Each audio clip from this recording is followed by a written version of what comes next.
Many blessings, traveler.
Many blessings, traveler.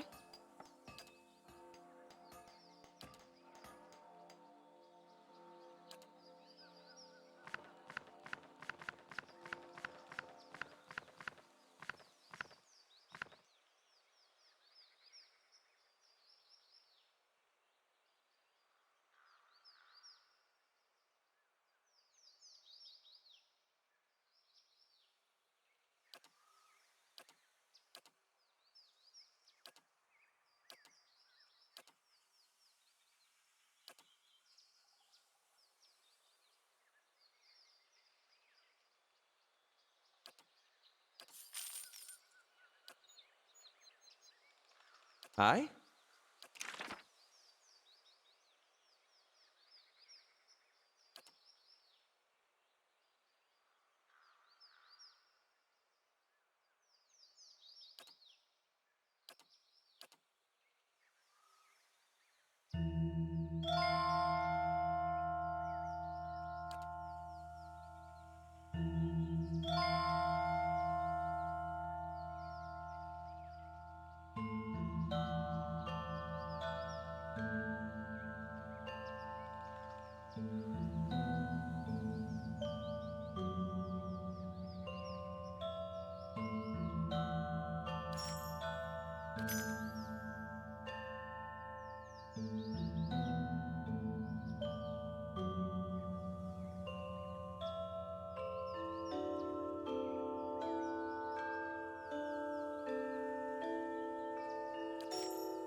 Many blessings, traveler.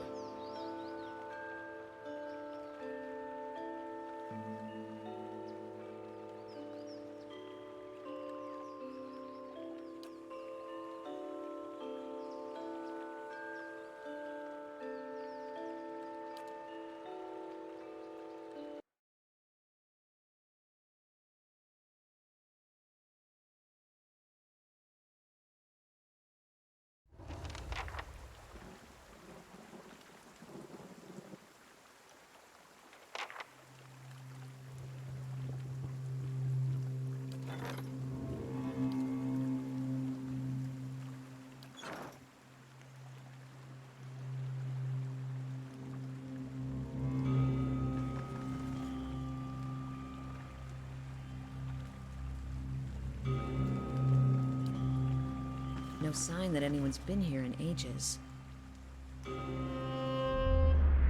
I remember when I was a girl, and the missionaries came and told us about the gods. They said we could see them in the stars.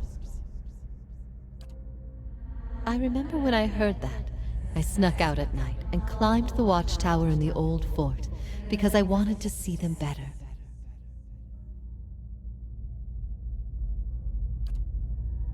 That fort burned down a few years ago when we cast the missionaries out. It was the missionaries who set fire to it. They didn't want us to be able to use it. Shame. There was history in that fort.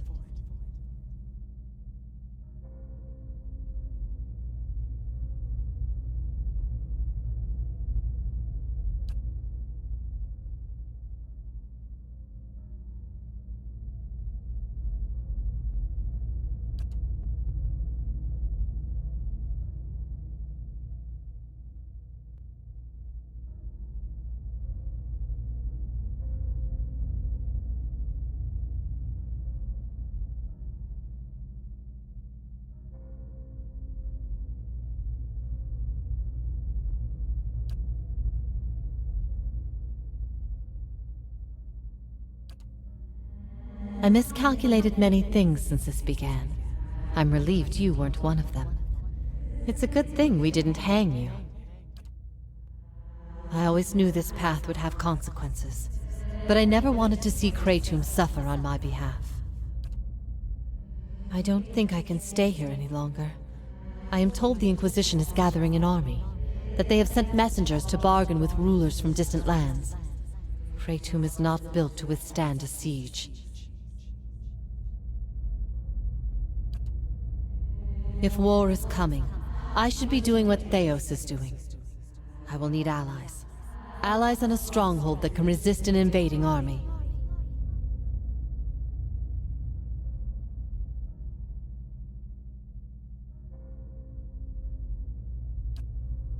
Osionis. They have held off many would-be invaders, and their king has no love of the Inquisition's faith. I wonder, would he listen?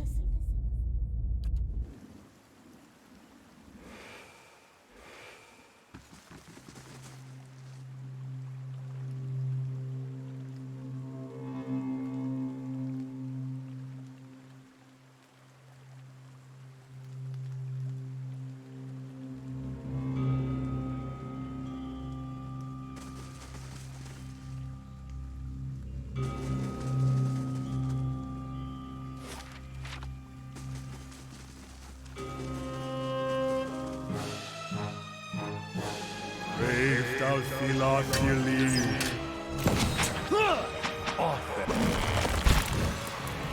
Let's go!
If thou wilt believe.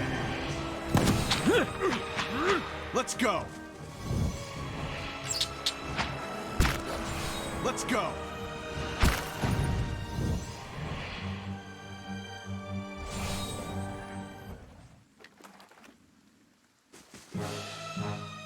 If thou wilt believe. Wicked good shot, Devil. Let's go. Let's go.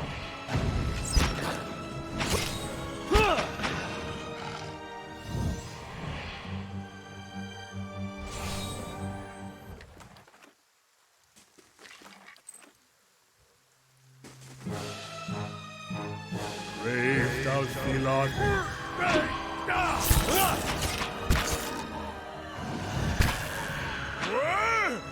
Let's go. Let's go.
If thou wilt.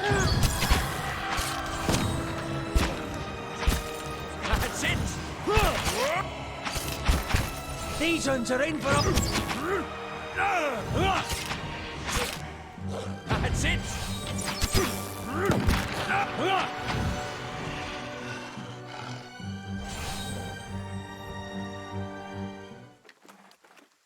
Right.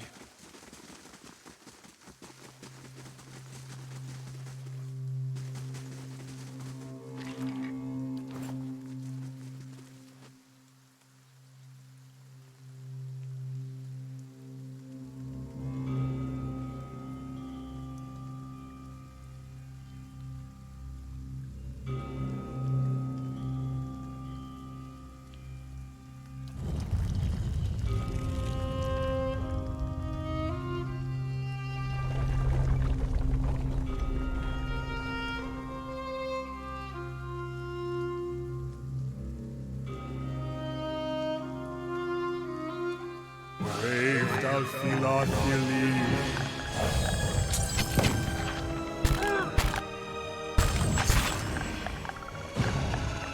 Dead on! Let's go. Let's go.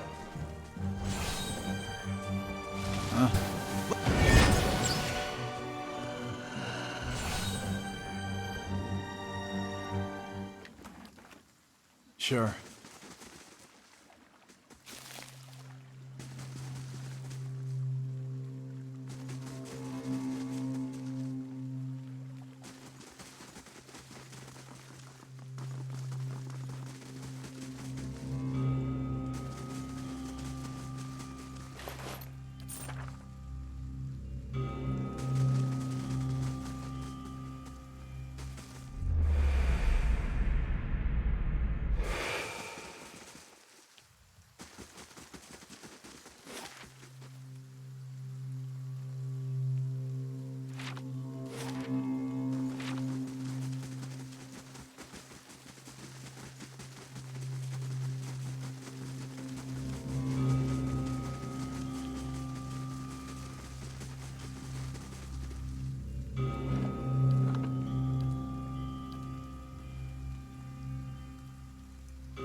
Another turn, Inquisitor.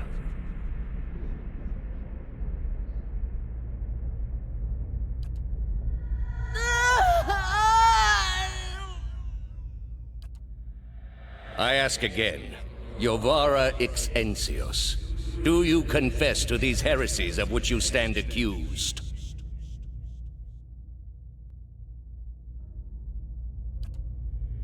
Do you confess to apostasy? I confess to renouncing a mistake.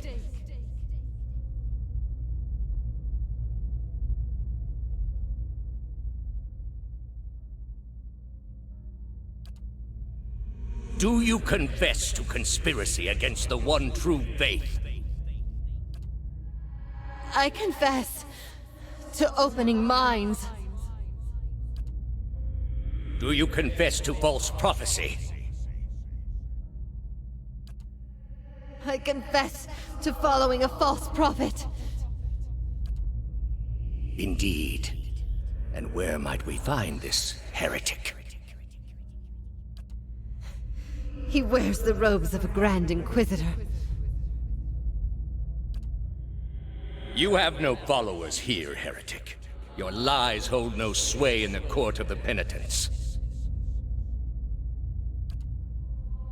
Only my truth, then.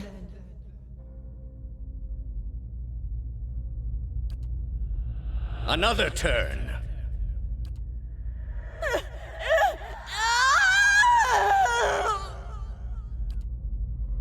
No! Wait! Wait! I'm ready. I'm ready. You are ready to give a confession?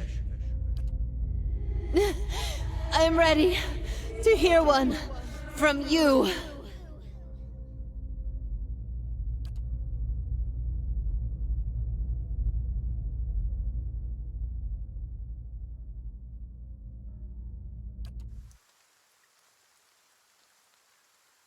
The exiled queen. Let's hope that grim countenance bodes well.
what seems like an eternity, your rapid descent comes to an abrupt end.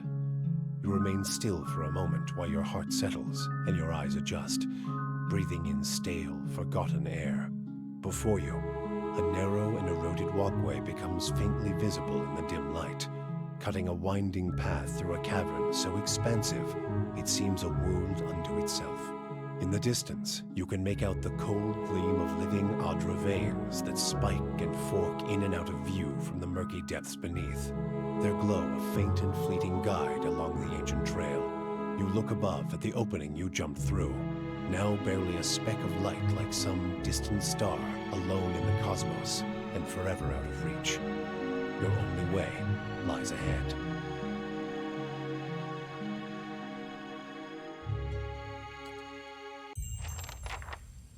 Well, that went better than I expected. Think I dislocated my... That's better. Everyone all right? No shattered knees? Good. Just me, then. That was bracing.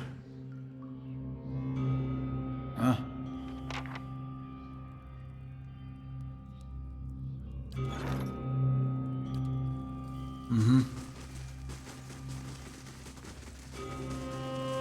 I wonder what this is. Laying low.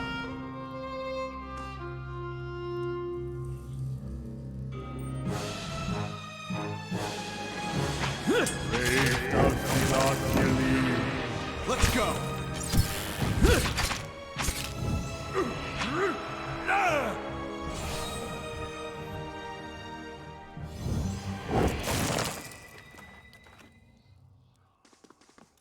The work of a moment. Nice and slow.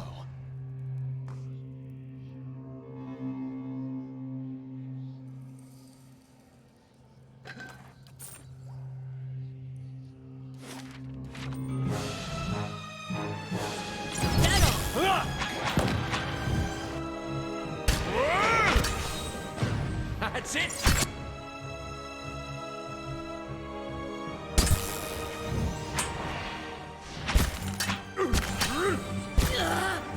I shall deal with this one.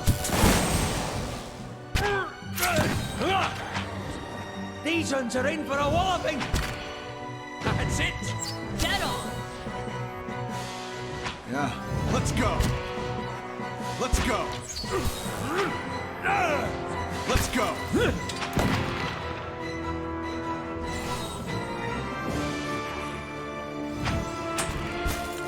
That's not very helpful. Let's go. Let's go.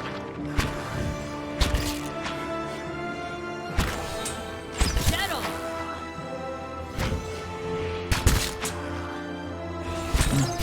Let's go. That's not very helpful.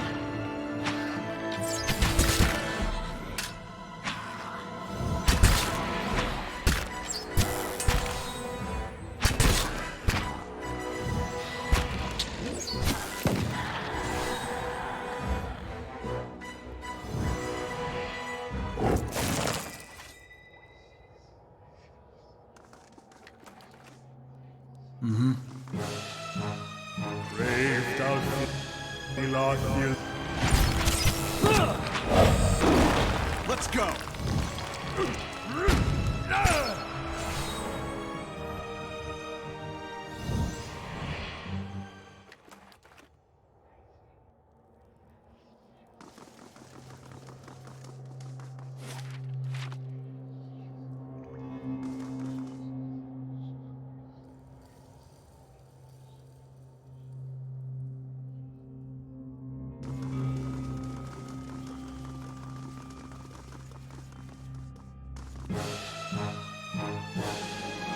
Braved out the Elagil. Let's go. Let's go.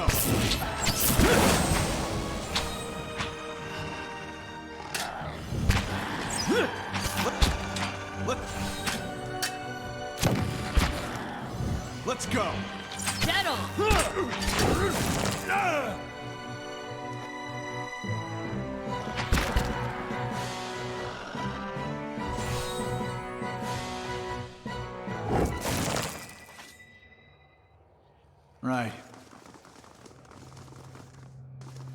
You might find this interesting.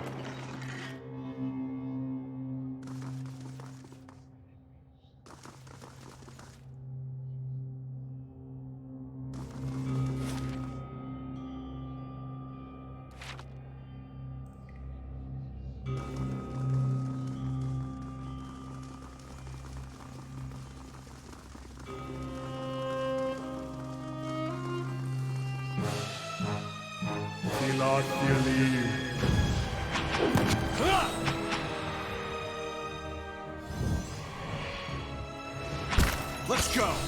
Dead on. Let's go.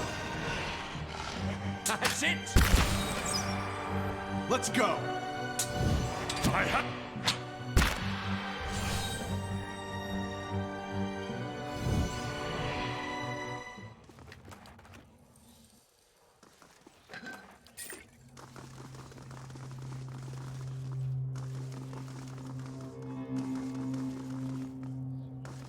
What do you suppose that bally thing is?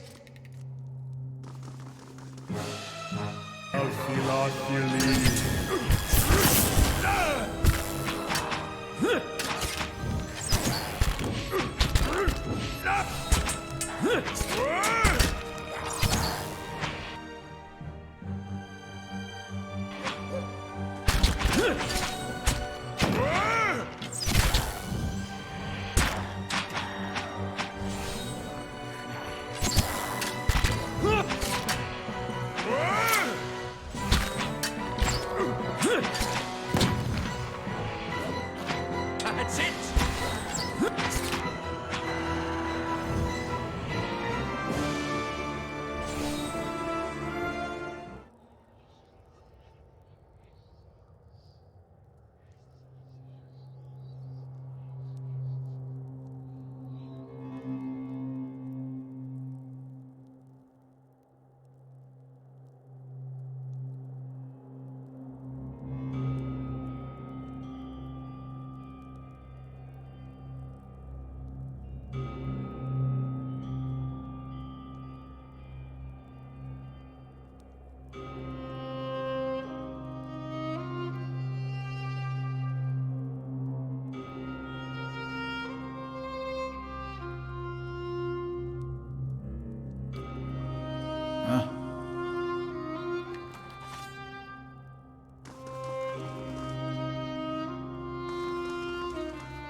Brave Dalfilad.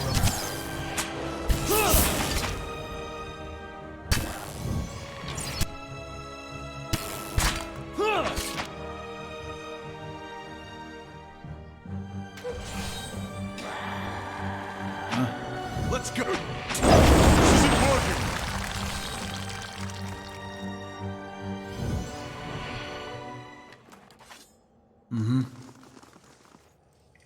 I'll have it in no time.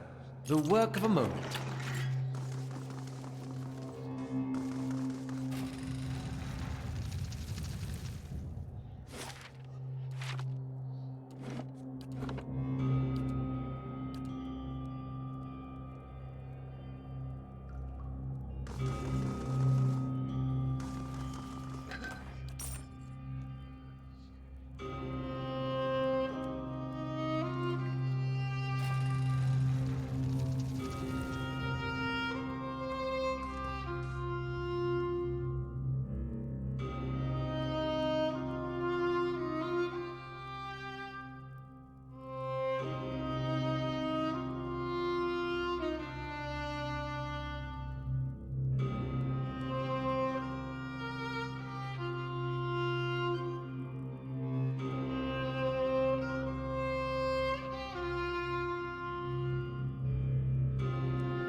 You've come back.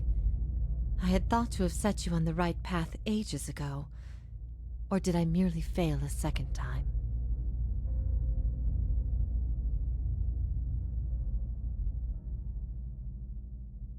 You are so different now from who you were then, yet much remains the same. Old troubles with a new face. What is it that has brought you here?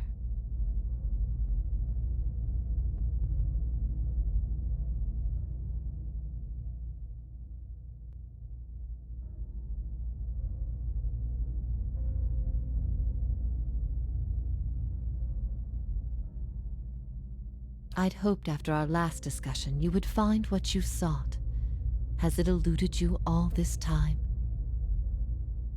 I can only guess your presence here has something to do with Theos.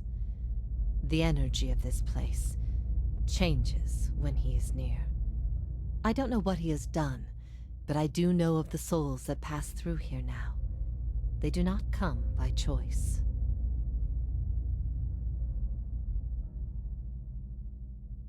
After all this time, he would still stand against the tide.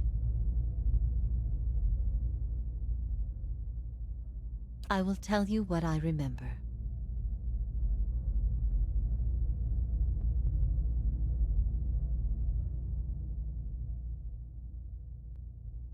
I can see his influence, still hanging like a weight about your neck. So it always was. He had inspired something in you. We spoke of him the last time you were here also. It was just after the trial. You were agitated. I think because you started to consider that what I was teaching may have been true.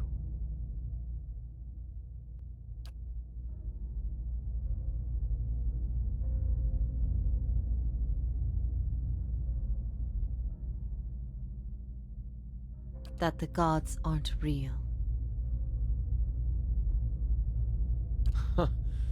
I'd dreaded the idea from the moment the Delimgon suggested it. And yet, it almost feels like a relief.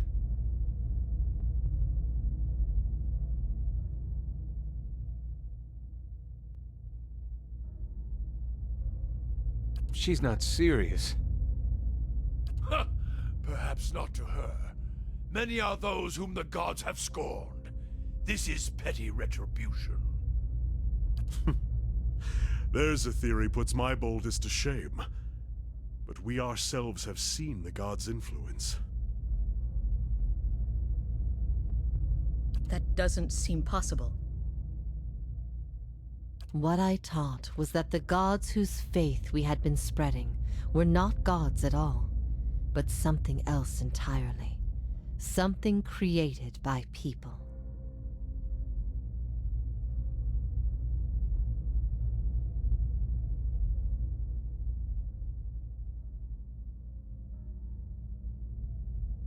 The Anguithan missionaries all knew it, but they never told the rest of us. They meant it to be a secret that died with them, and in the end, they allowed their bloodlines to fade from memory. I had been assigned to join a few of them at a temple. I found the door to their chambers closed, but the room was stone and the door thin. Their voices carried. I heard enough. I investigated the things they spoke of, and everything was there, just as they said it'd be.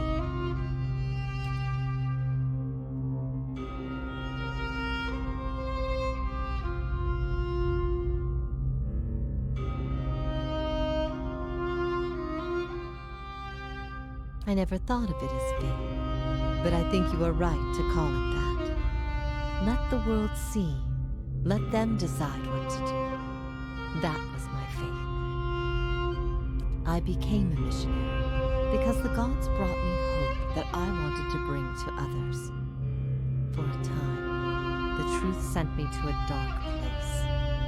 Then the day came when I realized nothing had changed, that I still had a purpose, and the purpose was the same and it was worth living for.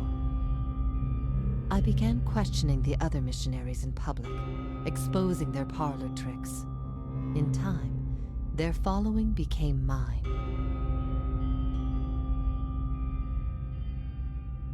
They were conceived by Engwyth, a society of high minds and broad concerns. Theos' people. In their time, every people worshipped its own gods. Sometimes they warred over it. After a few wars of their own, the Engwythans sought an end to it. They devoted all their energy to finding the true creators. Generation after generation, they prodded and worked the stitching of the world and unlocked its secrets. One day, they found an answer. Except the answer was no answer at all. There were no gods to be found. Or if there ever were, they were gone. It shook them, this finding. If they could discover this on their own, how long until others would? How long before war and chaos reigned over a world without consequence? But they had mastered many things in their pursuit of these answers. And with their mastery, they crafted their own gods to fill the void, and sent missionaries to the corners of the world to spread their faith. You asked me this once before. Nothing I can say would be any proof, and it may be certainty your soul craves. Resolution. But if you are bound for the same place Theos directs these souls, you will see for yourself as you once did. Everyone faces this truth at one time or another. Few confront it. Few have the stomach to ask what if. And in avoiding the question, they deny themselves an identity of their own.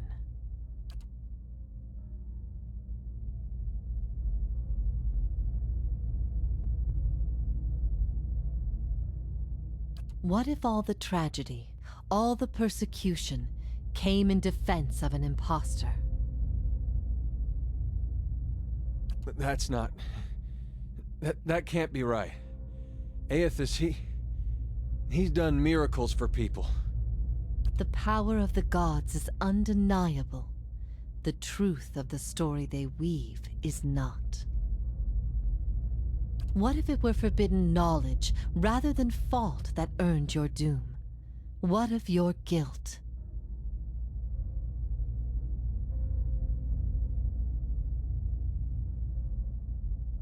I have seen with my own eyes the deceptions of my goddess. The Watcher has shown me as much. But it was not until now that I understood how truly desperate she was. The depths of her deception. You speak of her deceptions, but what of your own? Was it her words that led you down your path? Or was it the absence of her words? A gap that you filled with your own broken thoughts?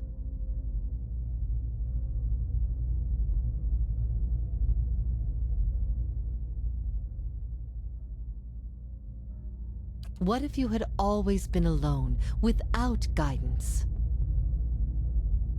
Well, as poorly as I've chosen my guides, I suppose it would be a comfort to know that I'm free of them. The freedom has always been. It was the guidance that was the illusion. If all our common threads are spun from a lie, what's left to bind us together? All of us across Eora are trying to survive, to make sense of the world. What could better bind us together than that struggle? We'll find our own truths. Make them if we must. We don't need an ancient lie to bolster us. United, the Engwythans created gods. Mortal men and women coming together to do the impossible. Let us surpass them. What if our burdens come to us not because they are meant to be, but because they happen to be? All the more reason to cast them off. We have no guarantees beyond this life. Better to enjoy our days while we can.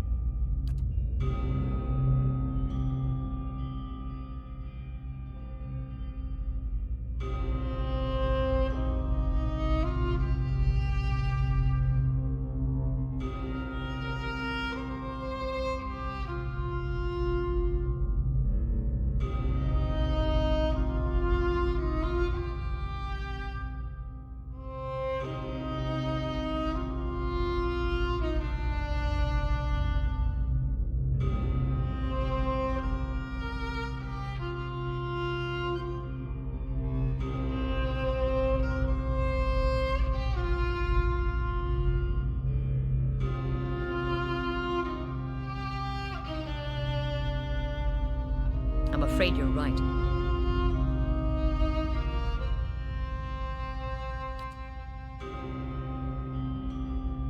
The wheel would seem to grant us little choice in the matter. Yet surely we are capable of more than mere endurance. Surely when the truth is laid bare to all, this suffering can truly be overcome. I ask these things not to trouble you, but to show why they must be confronted. No answer is simple, but somewhere between them all lies a truth so beautiful, not even a god could conceive it. Do we not owe ourselves a chance to find our part in it?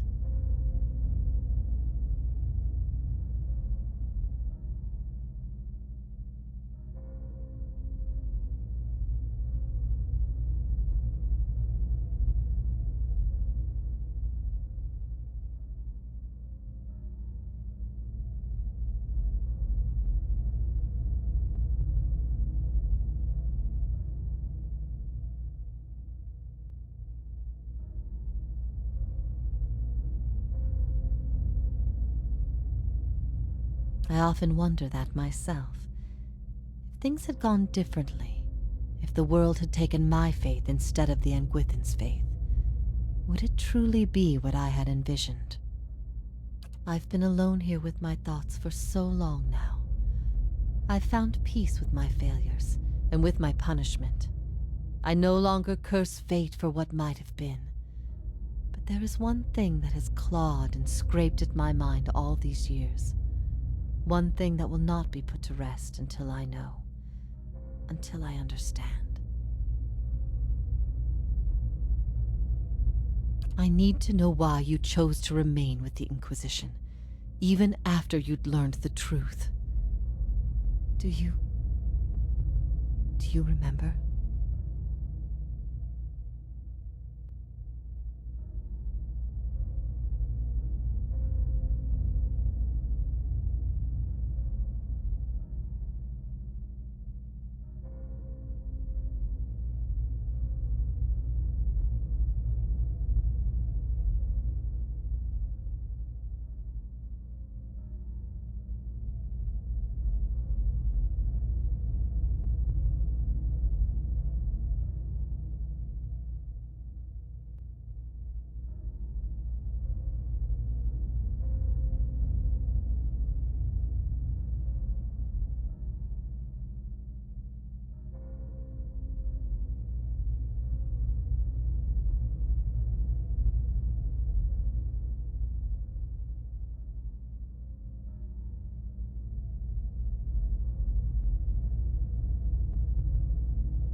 All these years thinking about it, I don't think I ever imagined you did it without cause.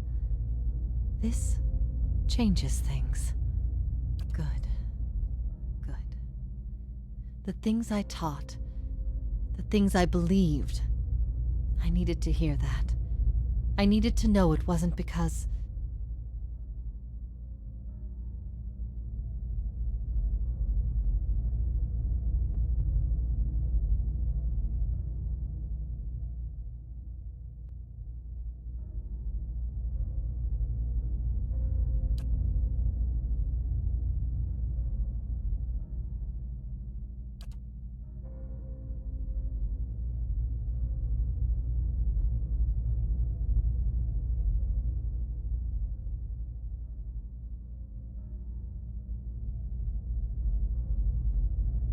We knew little of each other before you arrived at my camp.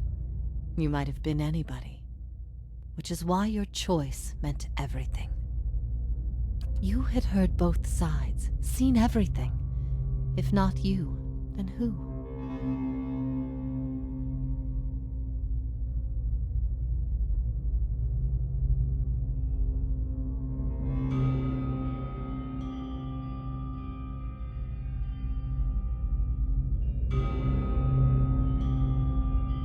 expected dissent. But I needed to know that true faith would prevail. Perhaps I've been wrong to place so much importance on one person's actions. It was all I could do to feel like there was an answer. Even knowing what you've told me, some part of me knows it doesn't truly answer what I wished to know, nor will an eternity of silent contemplation. I will have only my guesses and suspicions, and that will have to do. And what of your understanding of our past? Are you at ease with the choice you made?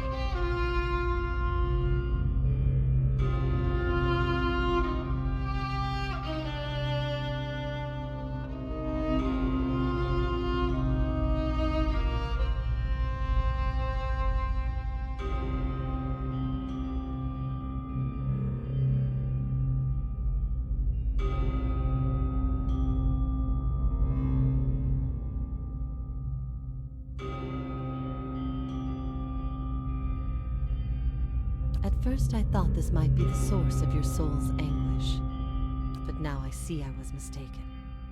You are not divided on this matter. You have put it behind you. It is with Theos that your agony lies, in sun and shadow. Your questions are not for me, but for him. And it may be that only an answer from the mouth of Theos himself will satisfy your needs.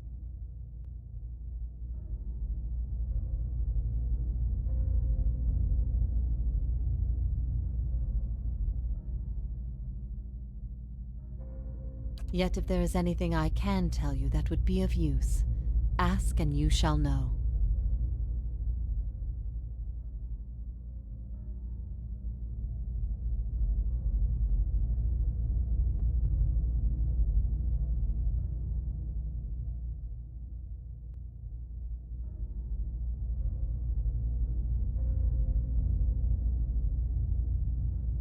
He cares only for the secret he keeps locked away. He destroys anyone who might discover it, no matter their chances. That's why he's always favored Woedica. It isn't in her love of promises or justice. It's her disregard for the rules. Her willingness to do what is necessary. To Theos, she's not a deity, but an ally with which to conspire.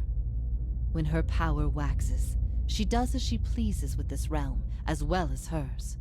And she wants that secret guarded as much as he. If Theos succeeds, there will be a shift in the balance of power among the gods.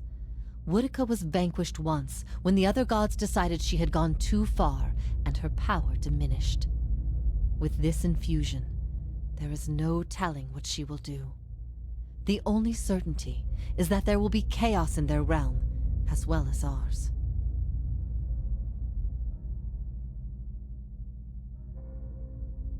I could not say for sure, but you have been to Sun and Shadow before, and it came at a crossroads in your life, when much of what you knew had been upended.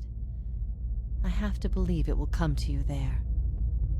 Your concerns then were of loyalty and trust and the gods. Everything I told you seemed to send you further into doubt. His words mattered to you when you knew him then.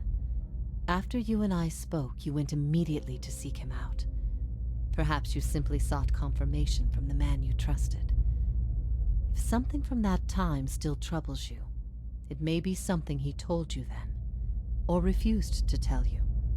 He keeps secrets better than any in this world.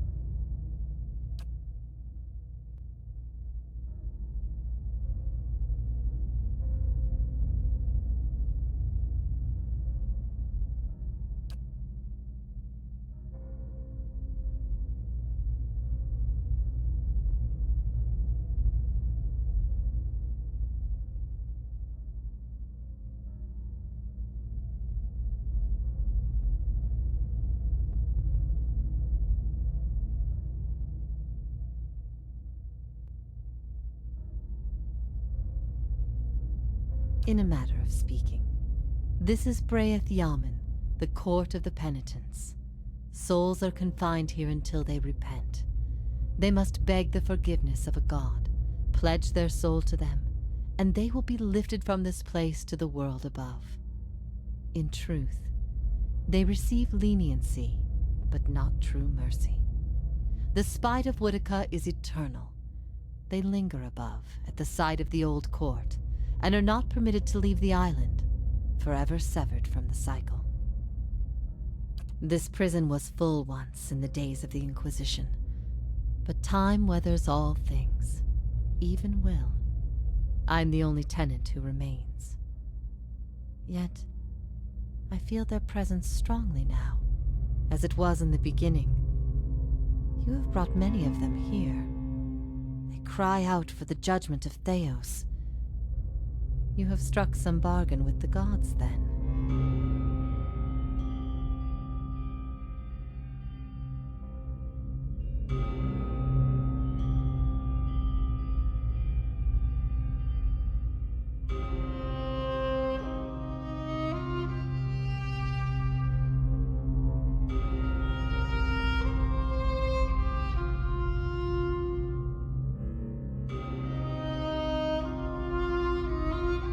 They aid you because they would bend you to their own purposes.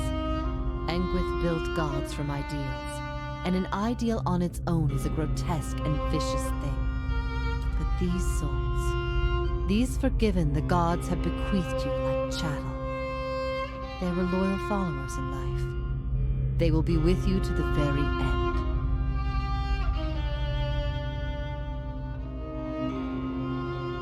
Last time someone asked me that, I was bound to an iron wheel with a broken spine. There are many things I've come to doubt about the choices I made in life, but that trial was my one moment of certainty, even without a chorus of gods to tell me I had been right. The gods need to be reminded that we have a spirit, and that spirit is proof against their power.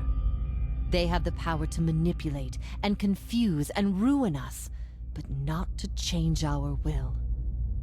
I will remain here until the world crumbles and fades from existence, with joy in my heart, knowing I've shown them what they truly are. You will not find a more resolute being on all of Eora. There is no offer you could make, nor spell you could cast, nor pain you could inflict that would make him reveal what he hides. But I see you have become a watcher in this life. Perhaps in defeat, when he can no longer defend himself, you might learn something from him. Theos will not wait for you. If you do not catch up to him now, you may never find him again.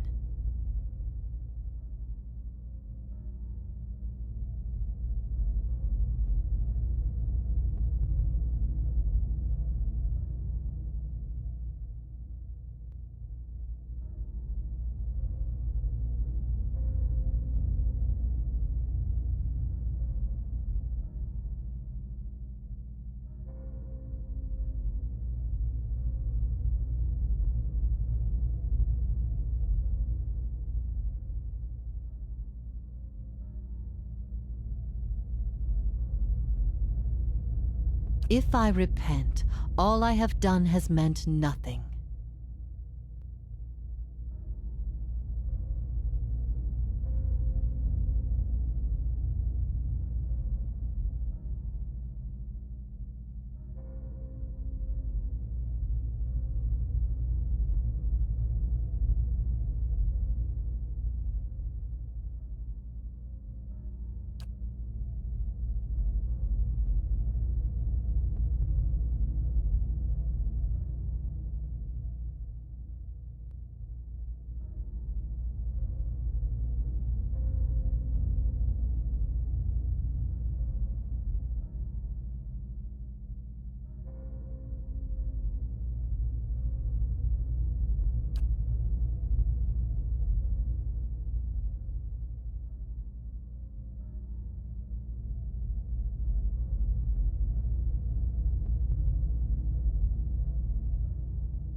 Your soul deserves an end to its suffering. I'm sorry I wasn't able to grant it myself. May it come to you swiftly.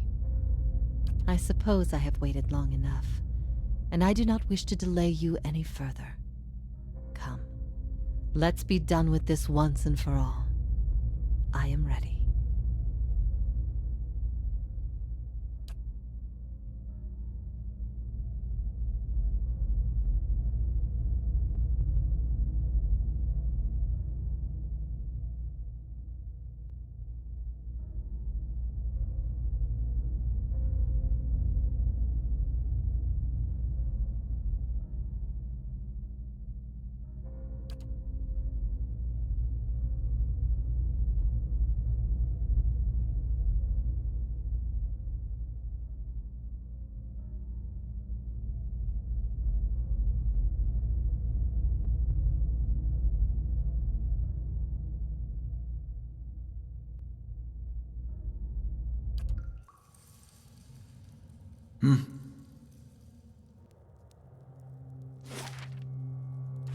Right.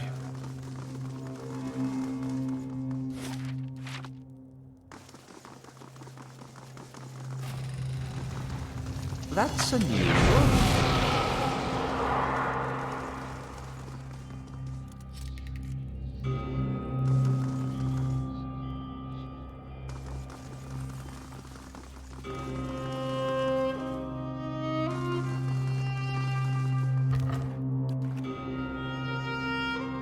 So, it's true.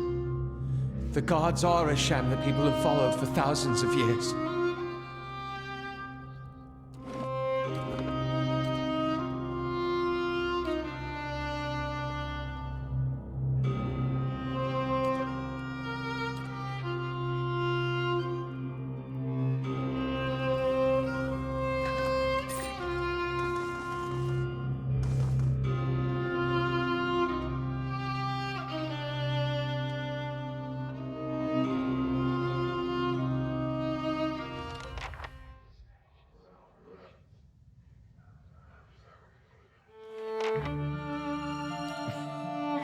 Doesn't that just beat all?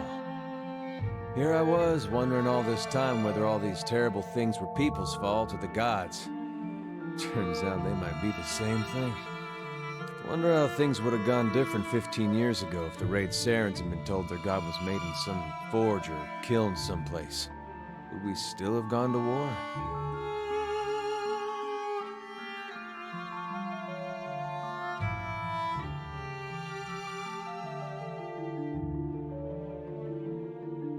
I could see the rebellion still happening, but I don't know that they would have invaded.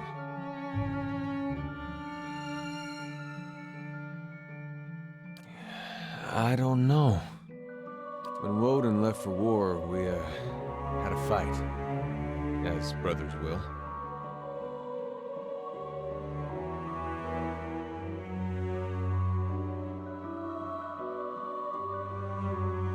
About him going off to war. He was set on it. My parents warned him. They said you get a new country with every trip across the border, but your God, you only get the one. Me? I didn't know who was right.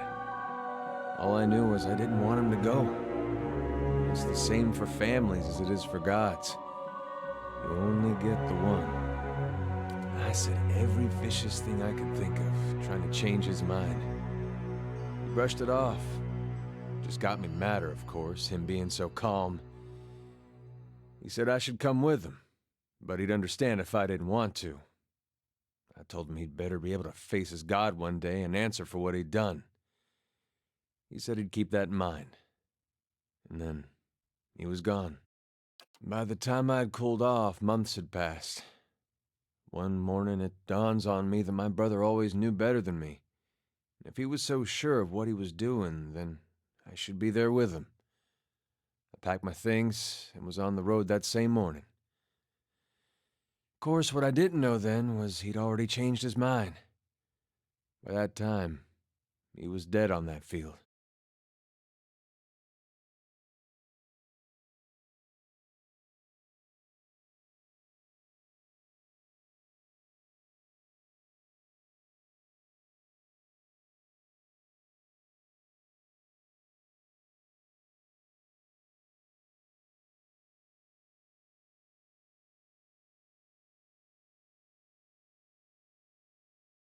If I'd have left with him, we'd both be dead, so I don't know why I bother thinking about it.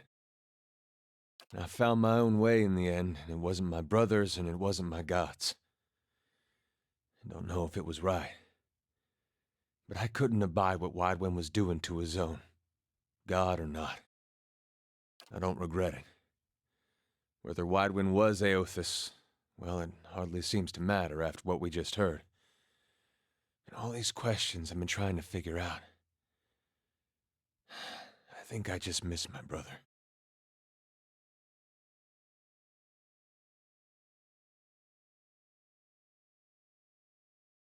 Crossed my mind. You live in a place like Gilded Vale. You don't have a whole lot else to do other than think about things you don't want to think about. I hope that wasn't it. I hope he went there because it's what he thought was right. But it seems I'm not meant to know. Still one more mess we gotta straighten out. Come on then. I still owe you one. We've been lied to. Our whole lives, and many lives before that. And it's led us to put our faith in a pantheon of gods that never deserved it in the first place.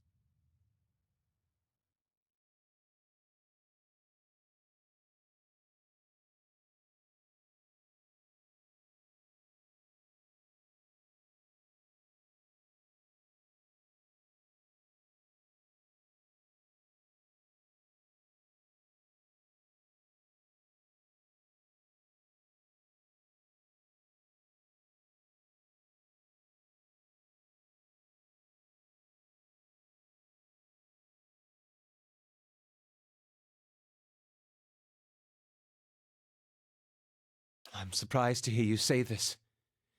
It seems that much harm comes from imposing authority where perhaps none is needed. We've seen the atrocities that members of the Leaden Key have committed without even understanding why or for whom they act. For once, the half-souled elf is right. To live in ignorance is to allow the gods to have their way with us. I've also been thinking. There won't be much left of Theos by the time you're done with him, if I know how you operate. That will leave the Leaden Key headless. Perhaps it's best it stays that way.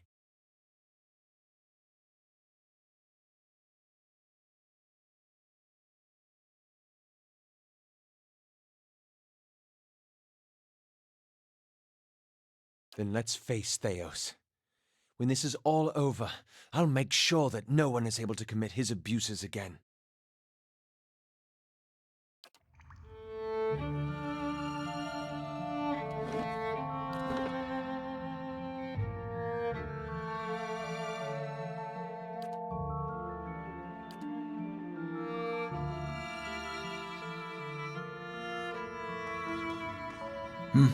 Anyone here in Echo?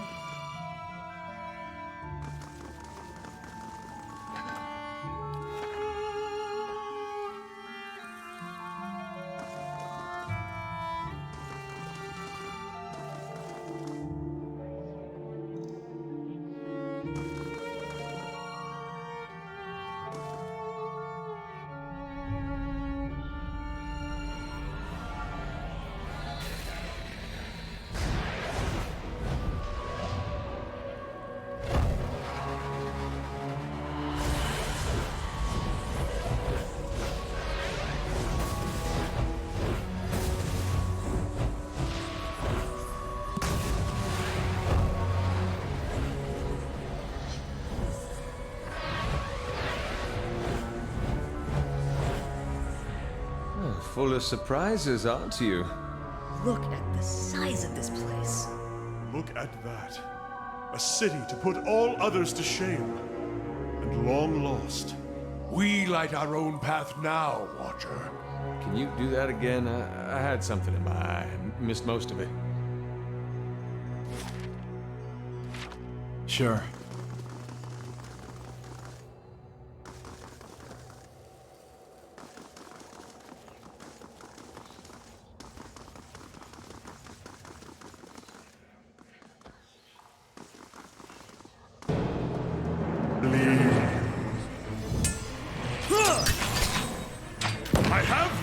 Let's go!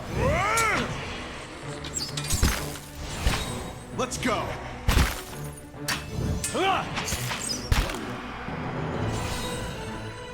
Let's go! Get.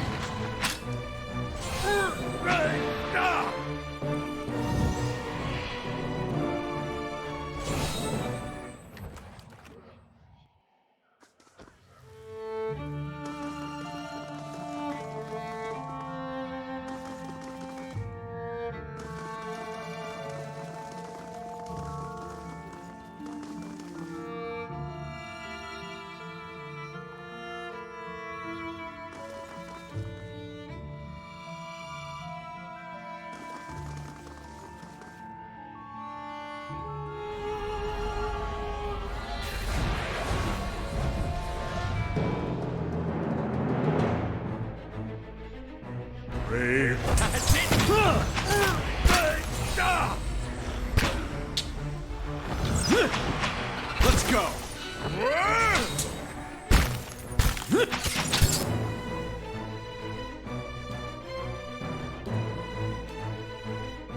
What? No good. Not even. Settle.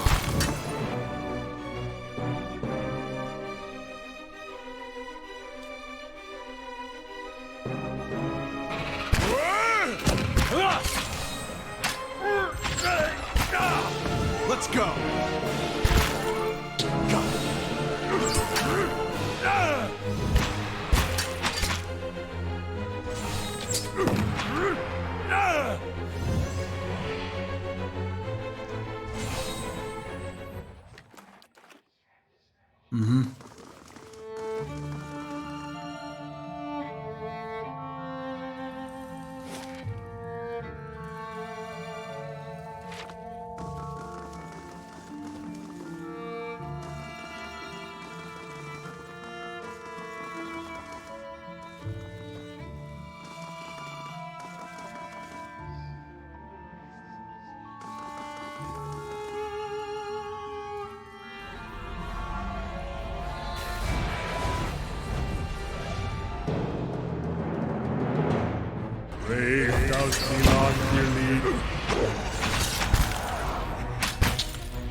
Let's go! No good.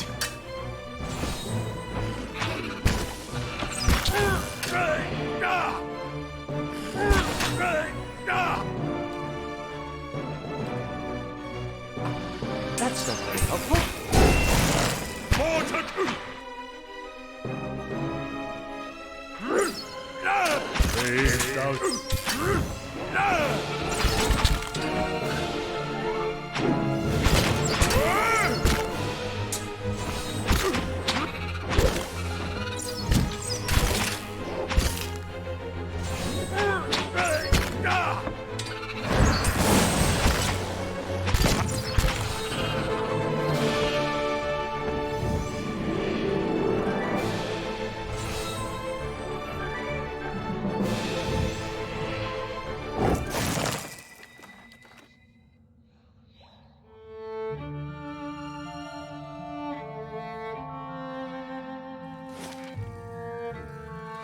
Right.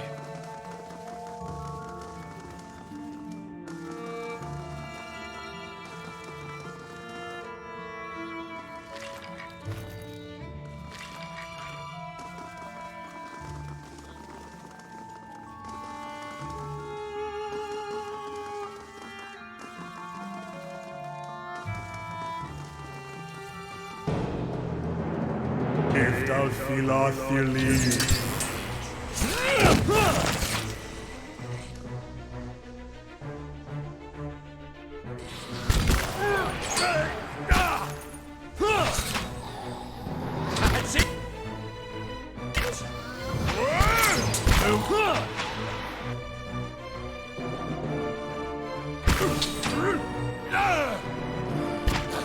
Can't get a good shot with this.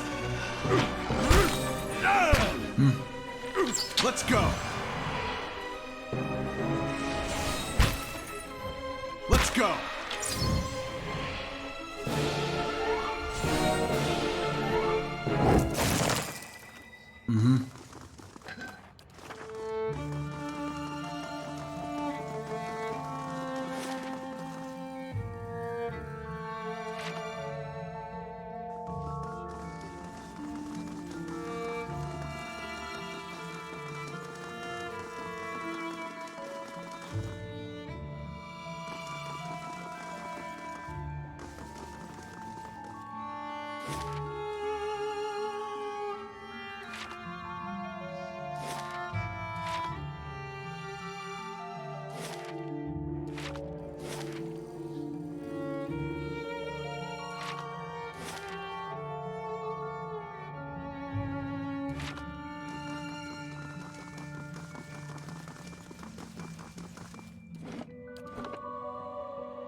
you ready to take the oath?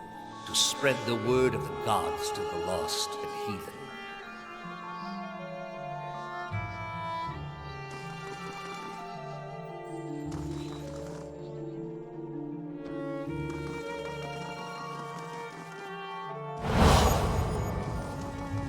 I am trusting you to remain loyal to the gods in this. If you do not, you will have greater powers than me to answer to. But you will answer to me as well.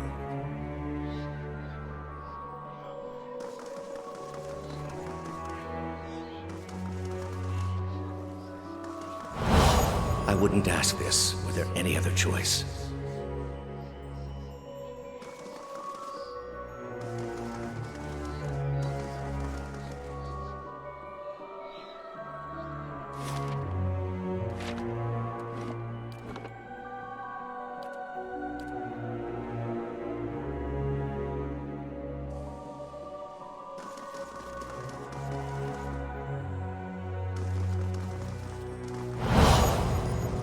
This is a missionary, same as I was, taught the wrong things as I was.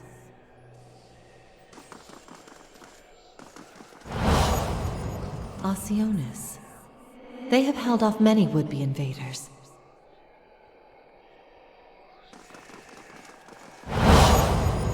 You are ready to give a confession? I am ready to hear one from you.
You are far from your post, Inquisitor. What brings you here?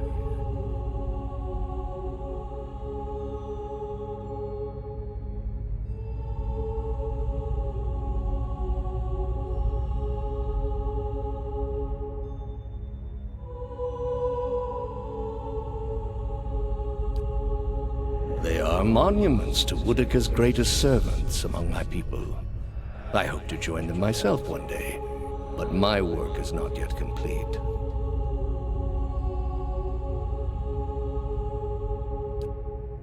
It has many uses, but its purpose is to bring structure to the chaos that surrounds it.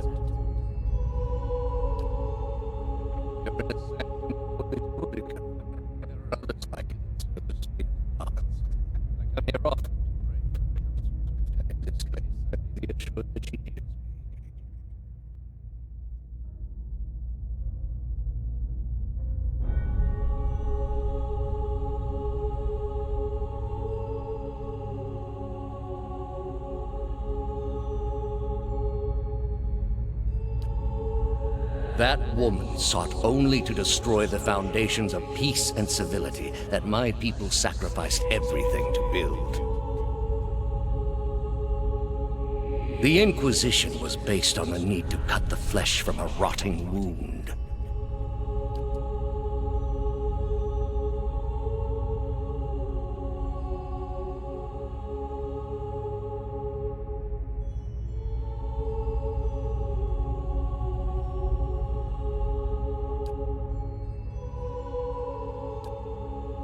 What is a god? A higher power? A rewarder of good deeds and punisher of the wicked. Something men can turn to in their darkest moments when their days seem only like bridges from one tragedy to the next. Our gods are all these things.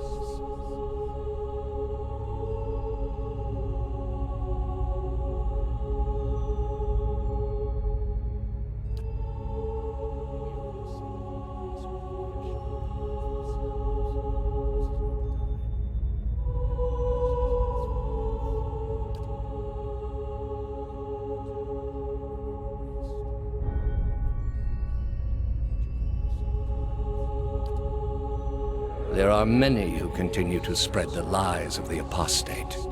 The Inquisition will not end until we have pronounced judgment on all of them.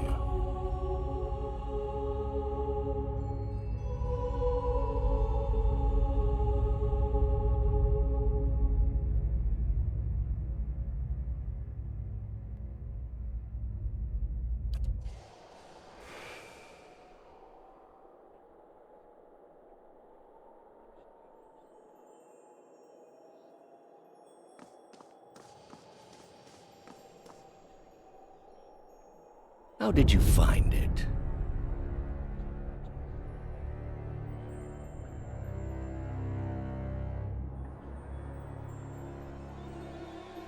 Another in a string of acts of petty defiance. For all her knowledge, she always preferred spite over reason.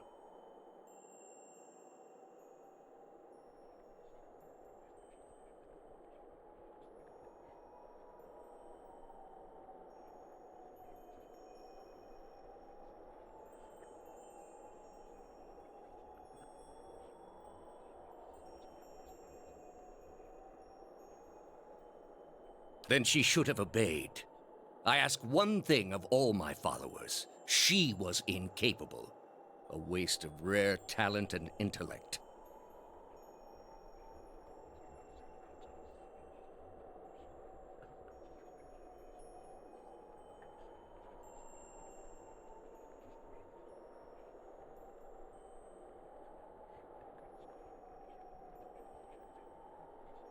What of your cohorts, then? They have followed you to their deaths. Is it loyalty that brings them here? Or is it, as my agents suggest, that they have no direction of their own? You worshipped Aethys, did you not? Your spies are good. What gave me away? The cape? Yet when your god needed you the most, you chose your country. We were being invaded, not by anyone who was acting like a god. Then I should think your hometown gave you a hero's welcome when you returned. They made cake. Hard to blame people for losing faith when it's the gods who are misbehaving. The gods argue over how best to prevent Kith society from destroying itself. These disruptions would not be necessary were mortal instinct not so diseased. You have devoted yourself to studying the work of my people. Why? I thought your people had much to teach us. That we too could create great machines, improve our ships, make an empire as vast and impressive as yours ever was, built upon your secrets. And did you ever consider that these were things you were never meant to understand? That their comprehension is beyond you?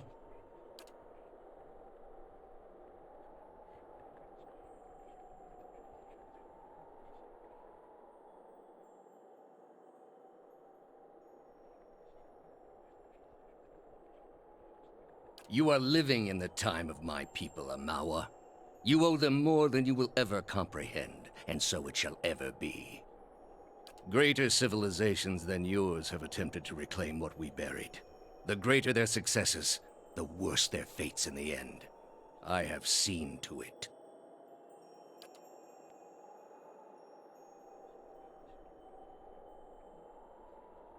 You built a weapon that delivered exactly as promised. I served my goddess as you did yours. Yet the other builders were slain. 11 of a dozen. Why not you? Were you somehow different? Redeemable in your god's sight? Whatever desire I had to be redeemed in her eyes was weakness, purged by the Watcher's sight. Or was it merely that your goddess wanted you dead as well, and your delusions of importance prevented you from seeing the obvious? A whore's beguiling charms, nothing more. But the spell's broke now, Theos. The trial's over. I know friend from foe, and I've come here now to see a foe repaid. You were able to destroy a god because another god wished it. Without her hand to guide you, you could not strike at a god any more than you could strike the sky. You are impotent, and not just from the pox. State your name and purpose, young acolyte. My name belonged to the gods, and my hand to their service. No more. You serve none but yourself. Without contact with your order, you can have no higher purpose. Only the base concerns of the flesh. You have cast yourself from our ranks. And I should have done it years before. I'd rather live in uncertainty than servitude. And that uncertainty would lead you where it leads everyone. To doubt, to emptiness, to the many cruelties inspired by disbelief. You will have to forgive your Grandmaster for remaining skeptical of his initiate's choices. You are far from home, dwarf. I knew my hunt would send me a long way from Masuk. It was a challenge I was glad to undertake for my village. A journey, then? It must be of some import to take you so far and to last so long. It's important to Masuk, and so it's important to me. You are here because you are lost. The gods cannot reach everyone, I'm afraid. May you fare better in your next lives. I gather you have had your soul awakened. Why else would you shadow my footsteps like some stray mongrel? You think I have something to offer you, but our business was concluded long ago.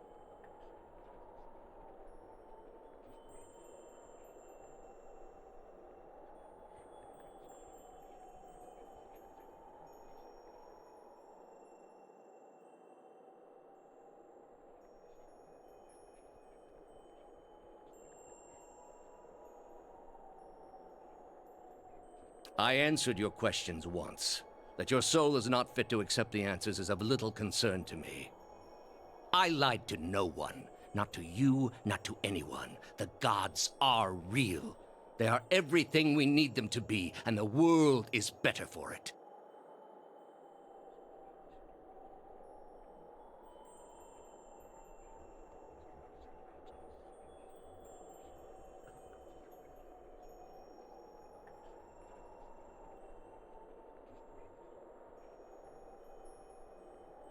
I have always done as the gods will, and it has kept the world in order. They have wisdom and perspective that no mortal can match. This country does as it pleases, and look at the result. They play at being gods, commit atrocities in the name of their studies. This is merely a lesson well taught. The heart of this country has skipped a beat, nothing more. I have done far worse. I plunged the peaceful kingdom of Telosus into civil war. I slew the monarch of Desantio, whose people never knew hardship under his rule, and replaced him with a cruel despot who brought them to ruin.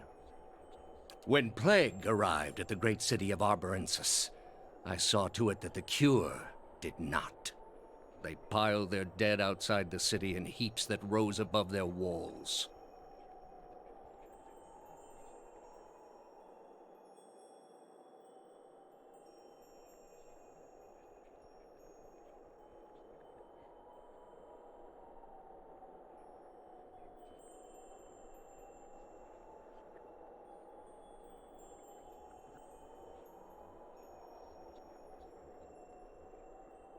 It is to show the proper perspective. There was a time, back when your soul was still a shapeless mist, when the world believed only in false gods. Thousands of them. Gods that told them to take slaves. Gods that told them to make war upon their neighbors and devour the slain. Gods that told them to burn their children alive and cover themselves in the ashes as a sign of their faith.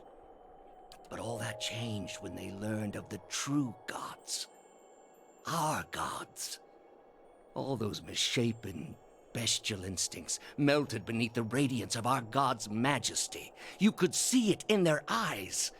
That dull emptiness replaced with the glimmer of a kindled spark.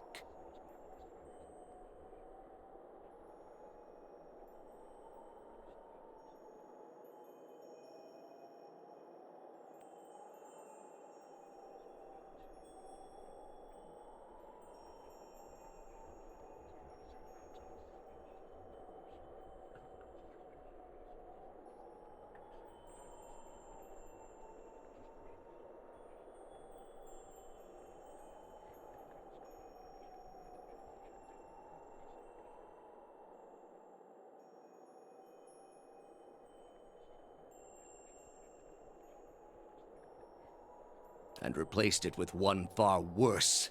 Have you imagined this existence? The one the apostate would have created. We are not all so virtuous as she. Without our gods, the most wicked, the most tyrannical, they would take that power for themselves. But more than that, it would be a hollow existence. All mysteries forever unanswered. All purposes constructed from meaninglessness. No endings to bring closure. Only a wheel, turning without mercy, grinding our spirits to dust.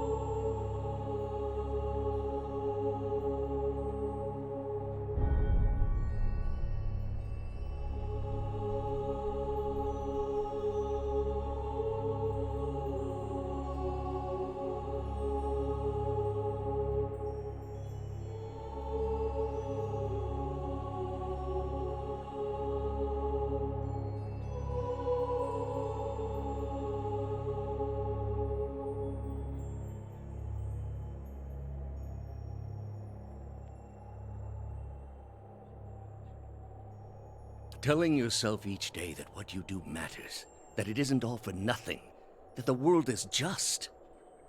The apostate's world is built on believing lies. All I have seen, the millennia of experience. I will not be dissuaded from this course. This is the only way.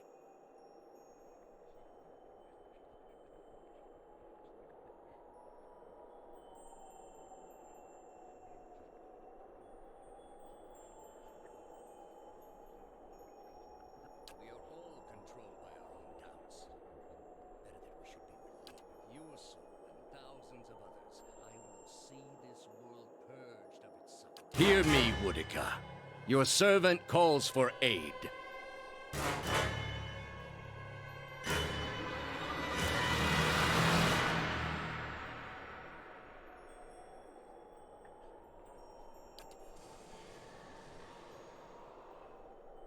Roach 10!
Worth and rough!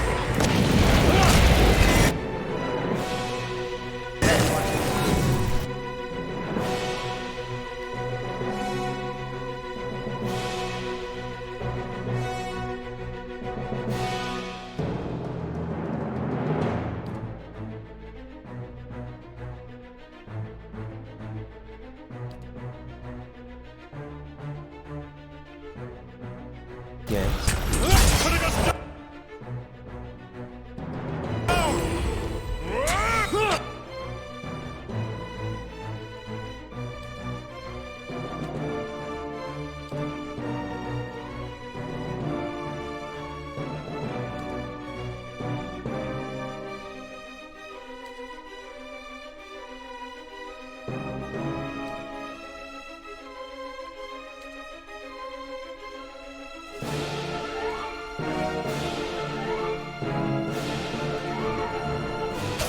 I can't get a good shot from this.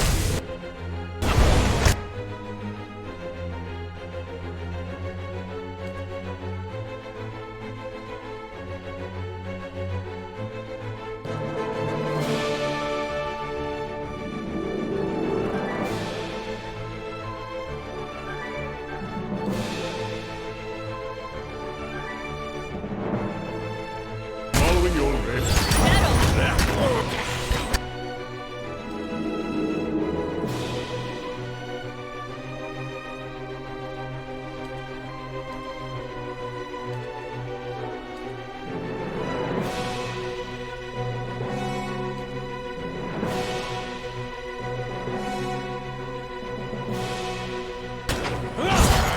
Settle!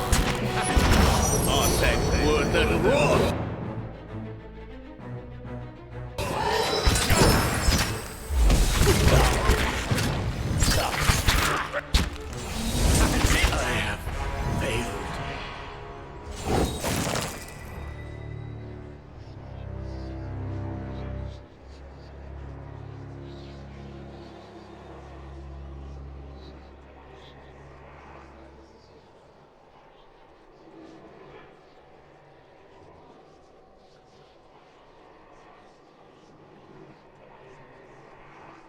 All those lifetimes spent to preserve a single vital secret. I would expect a man to reconsider his choices after the first 500 years. That's the servant down, and the mistress still to go. A good start, worthy of being built upon. After journeying for lifetimes, I can't imagine his failure, knowing it was all for nothing. Some point, you have to look at the things your God is telling you to do, and ask yourself if it's worth it. He spent his lives, more than any of us will ever know. For what? Binding the world to a lie. Could a man like that ever be redeemed?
No!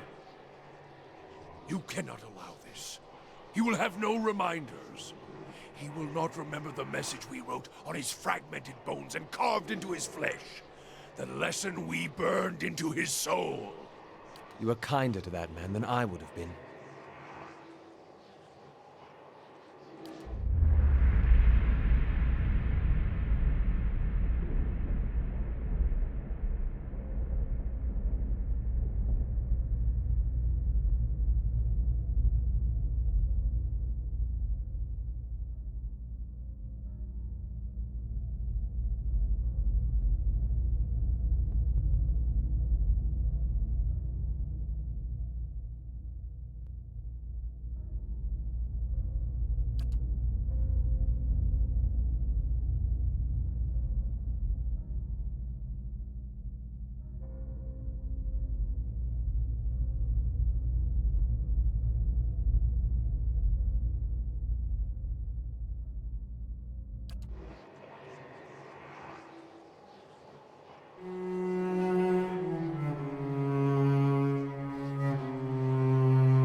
Theos, he had hold of your soul from a long time back, seems like.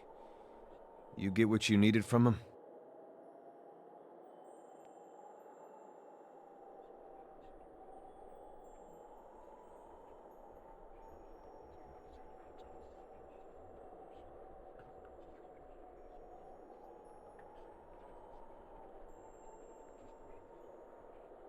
Feels good, doesn't it?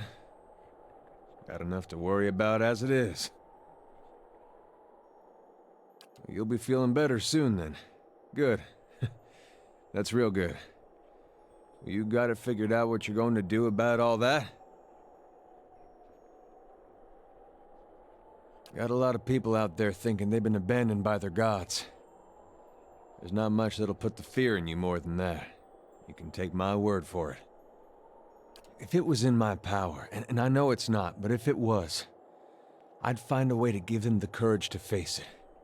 Not because they think there's some god looking out for them, but because they've just got it in them. And after what you've been through, though, I'm sure you got your own ideas. Better make it good. Astounding.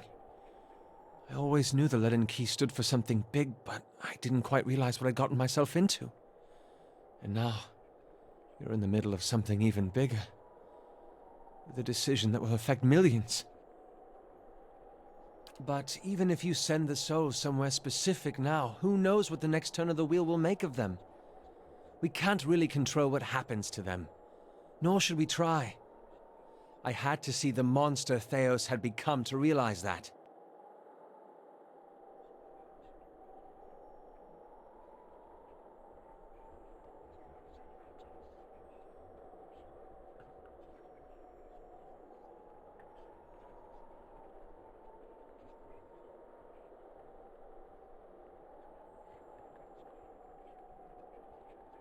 It's your decision, of course. And whatever you decide, I'm glad our paths crossed in Gilded Vale. Ah, the end of the road greets us at last. You fared well, Watcher. Better than any Watcher has right to. Seems you were a field in need of a flame's cleansing. Would that my own trial had produced such an outcome. I had figured myself for the field all this time. But you were the field, and I the darkness. A lesson neither of Durance nor of Margarin. But with that trial's end, a new one begins. A god's trial. And I will stand in judgment without mercy.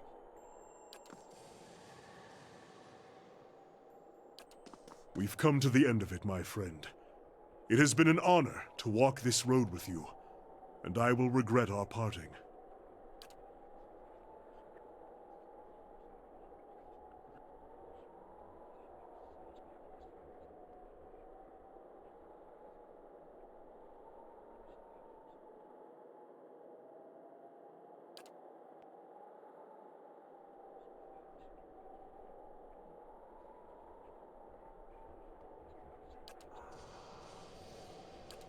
Never thought I'd see something like this in my travels.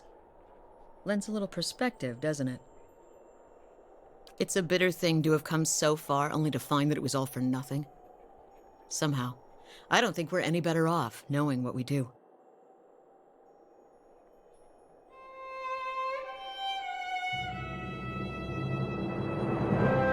I guess that's up to you, isn't it? Because I'm too short to reach the controls on that thing. For all I know, when you flip the switch, that thing will blast us all as far as Nasitok. Whatever happens, though, I'm glad we journeyed together.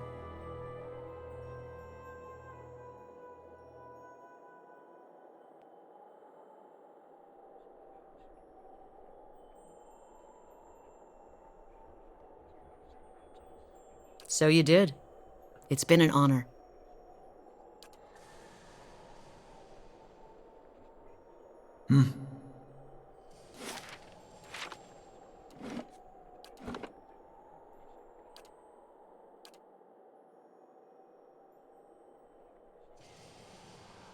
Right.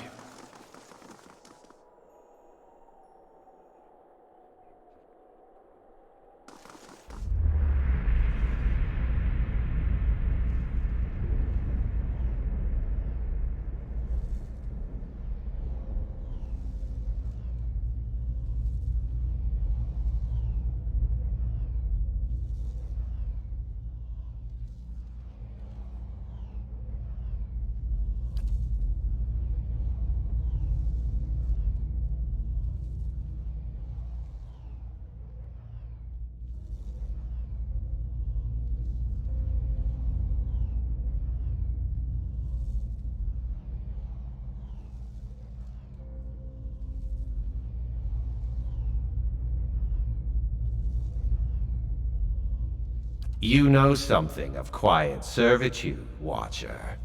Groveling and simpering before the gods whose aid you need, so that when they finally raise you to a place of power, you can seize what you desire. You have labored at the pleasure of others. That shriveled hag in Hadrit House, those preening soldiers with more taste for silk than steel, the wretched tribesmen playing out their fantasies of grandeur. And then you cowered and knelt before the gods themselves, begging one paltry favor and receiving riddles and visions in response. And now the gods give you orders and commands, even while you set out to fix what they cannot. Yet what have they offered you?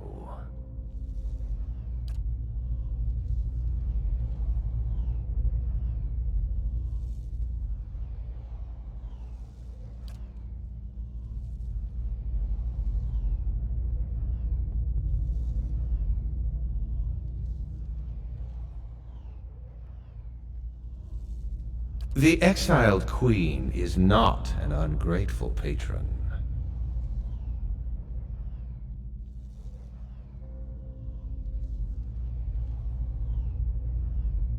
Finish the work Theos began. Strengthen Woodica with these souls and allow her to become the most powerful of all the gods, with you as her favored.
You say that now, but when you're standing in front of the machine, considering the lifetimes and the powers that await you, we'll see what you do.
At your command, the ancient device became your instrument, spinning to life with deafening resonance and gathering up the swirling essence like thread on a great spindle. There, in the pale, pulsing glow of the machine that set you on this path long ago, you summoned all your strength, focusing on your objective and blocking out all else. With a single concussive blast that rocked the chamber and sent you tumbling to the ground, you freed the souls from their stasis. Exhausted, your consciousness slipping away, your last sight was of the machine, dark and dormant. Then your eyes closed, and sleep welcomed you at long last. After coming to and searching for some time, you discovered the route Theos used to enter Sun and Shadow, and embarked on a long and arduous ascent back to the surface. You emerged in Ter Evron after days of tunneling through the rubble Theos had left behind, and when you stepped into the daylight, you were faced with a different Dyrwood than the one you had left. At your direction, the lost souls of the Hollowborn were funneled back into the churn of Barroth's wheel to find their way into new vessels and partake in the life they had been denied during Whiterun's legacy. Though parents of Hollowborn would remain just that, the end of Whiterun's legacy would bring about a spate of new, healthy births, with many of the infants bearing souls once meant for Hollowborn children. The natural cycle of life and death had been restored to Dyrwood, and with it came a renewed faith in the providence of the gods. Lord Radric's zeal had brought him back to life once, but it would not do so again. Radric's destruction at your hands spelled the end of his suffocating rule over Gilded Vale and the surrounding area. In his absence, the village prospered, becoming a popular destination for new settlers anxious to leave Defiance Bay after the riots. Without a nearby ruler, it also grew more wild, with many settlers moving on as soon as they'd arrived, turned off by lawlessness that was excessive even by Deerwooden standards. Nevertheless, despite the challenges of living there, Gilded Vale had survived and would continue to survive for the foreseeable future. Following the assassinations of Duke Avar Wolfgren and Lady Webb, Defiance Bay was thrown into political upheaval. In the ensuing weeks, the streets had become the domain of looters and blackguards. Few dared to step outside their own doors alone or unarmed. But order was soon re-established by the Knights of the Crucible, who, despite their depleted numbers, had gained favor in the public eye for their role in the unraveling of the conspiracy surrounding Wydwin's legacy, and were quickly reinforced by returning forces from Fleetbreaker Castle. For the Knights, their resurgence marked a return to the tradition as well. Having seen firsthand the dangers presented by dabblers in animancy, the Order quickly abolished the practice internally, preferring the familiarity of their hammers and forges to the uncertainties of Essence and Adra. Their identity rediscovered, the Knights suppressed their political aspirations and began once again to train their recruits in the art of blacksmithing, recapturing the post-revolutionary ideals of Deerwood and regaining the respect of its citizens as a result.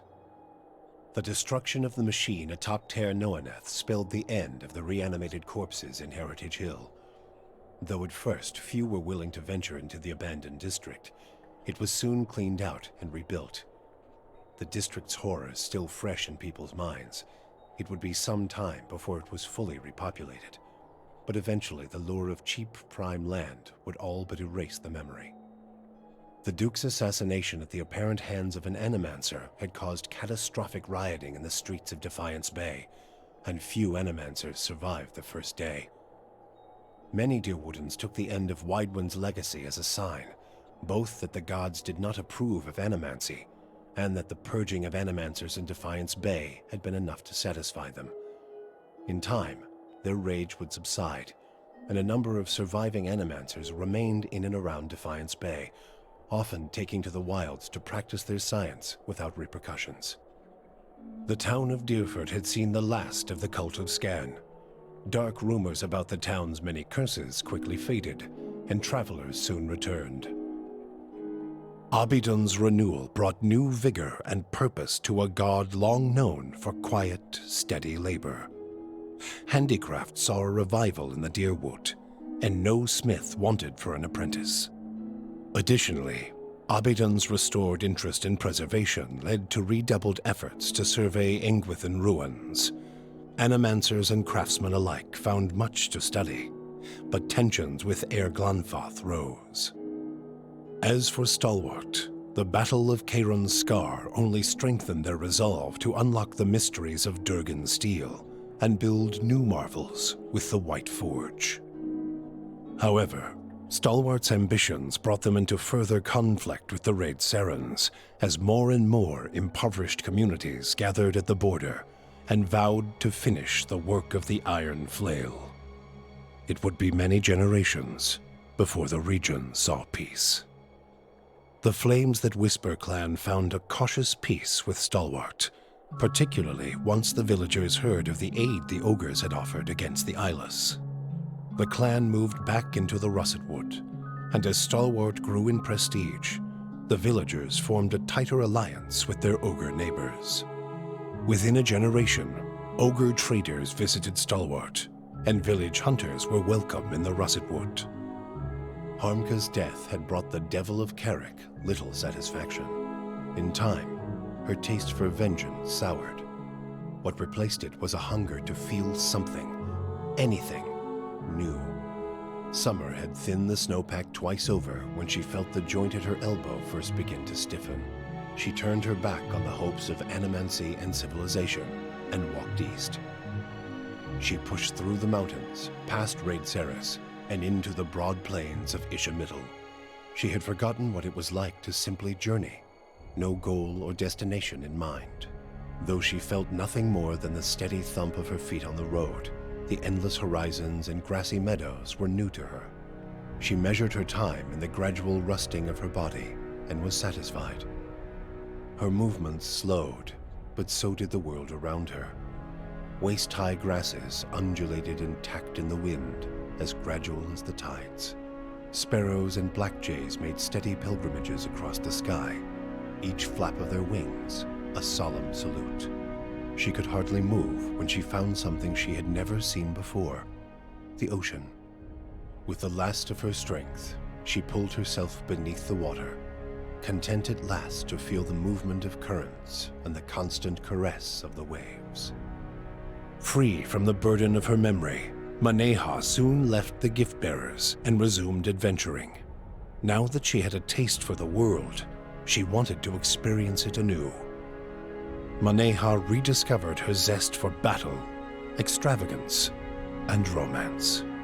She kept her gaze on the horizon, looking from one journey to another more distant, from the lover in her arms to another more fervent. Hers was a life of excitement, violence, and passion. She moved too quickly for regret to catch up with her, and she hoped only that she might outpace it in the next life as well. The fortress of Caed Nua emerged as a bastion of security in the midst of an untamed land, becoming the envy of every thane and earl in Dyrwood. Legend grew over time of its impregnability, and stories of formidable invaders easily scattered by the keep's defenses became popular around the hearths of Dyrwoodinians. Likewise, it also became a beacon to travelers, merchants, and visiting dignitaries alike. Reputed as the finest fortress in all Dyrwood, people would journey from near and distant lands alike to experience its fabled hospitality and grandeur. The Audra dragon known as the Master Below, her soul now housed in the body of the huntress Fallen Roet, passed out of Dyrwood in relative anonymity, her final destination unknown, even to herself. She was last seen in the port town of Road's End, boarding a ship, an Audra talisman glowing about her neck. Adair chose not to return home to Gilded Vale. Still most comfortable far from cities, he settled in Dyrford, which, like many towns in the Dyrwood, was beginning the slow process of rebuilding. Believing now that it was the obligation of Kith to be the leaders their gods had not, Adair was soon named mayor of the town, and under his guidance, Dyrford soon began to prosper.